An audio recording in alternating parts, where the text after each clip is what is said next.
Welcome to George, SGUL's online curriculum app. George will be the single point of truth for all curriculum information and accessible to students, teachers, assessors, and regulators. It replaces all previous ways of keeping learning outcomes up to date, such as spreadsheets, and will be launched in September 2023. This is an early introduction specifically for CBL and PBL tutors. The best browser to use this app in is Google Chrome. To log in, you need to enter your SGUL email, and once the map has verified your email, you will be logged in. Before we go into the map itself, let's briefly look at the dashboard page. At the top, you will find your profile, and here you can switch to dark mode if that improves accessibility for you. This series of icons will take you to the map, take you to the user guide, and give you the option to send a message to the curriculum team. Below, there are a number of optional filters. These are more student-facing, but those useful for you will be a quick link to contact the curriculum team, and here you can update your profile details. Navigating the map. To find learning outcomes, click on the appropriate academic year. There is currently only one academic year, but these will be added year on year. Each horizontal level, listed at the top, adds a filter to all the data in the system. What you select will help you refine the content you are looking for. So let's look at this functionality in relation to CBL and PBL. Looking at learning outcomes in the learning week.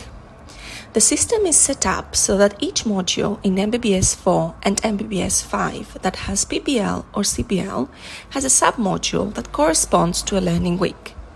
For example, in MBBS 4, in Foundations of Clinical Science, you will see the learning weeks Kai Jackson, Samira Chowdhury, and Didam Ahmed, represented as submodules.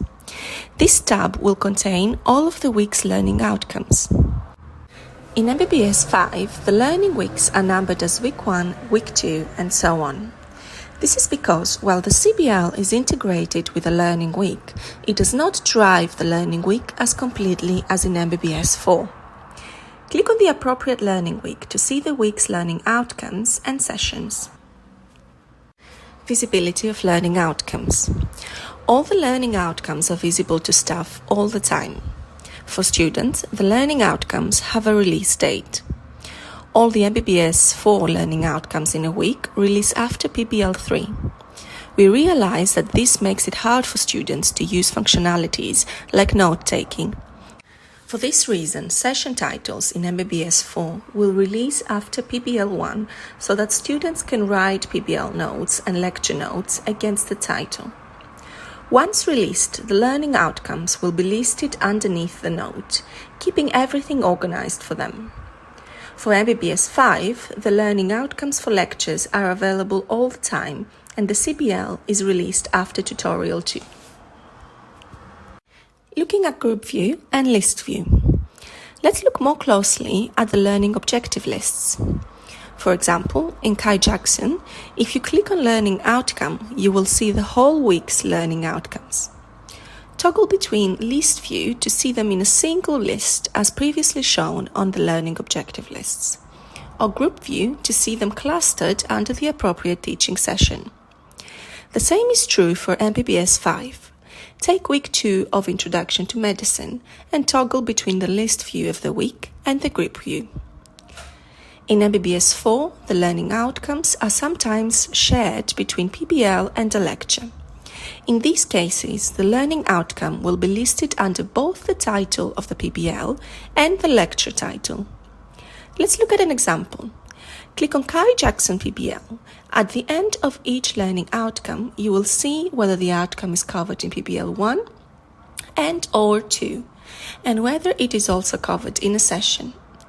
For example, Lob 6 is covered in PBL and in Lob 3 of hemoglobin and oxygen transport.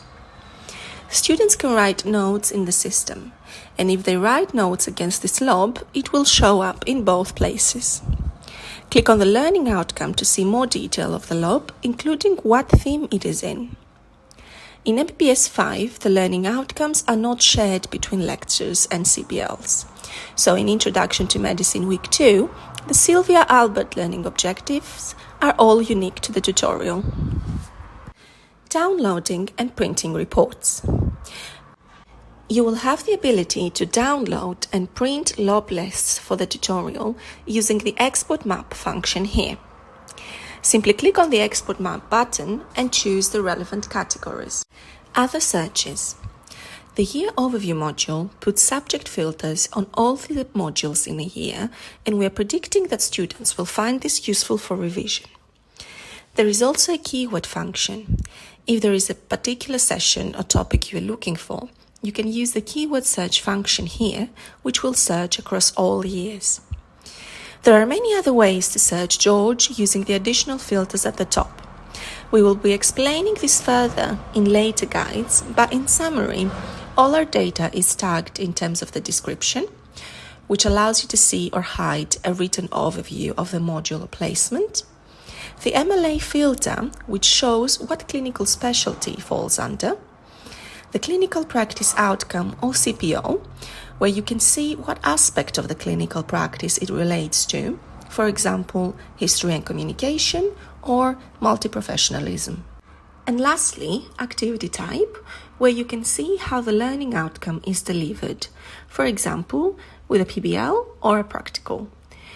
We hope you enjoyed this early introduction to George.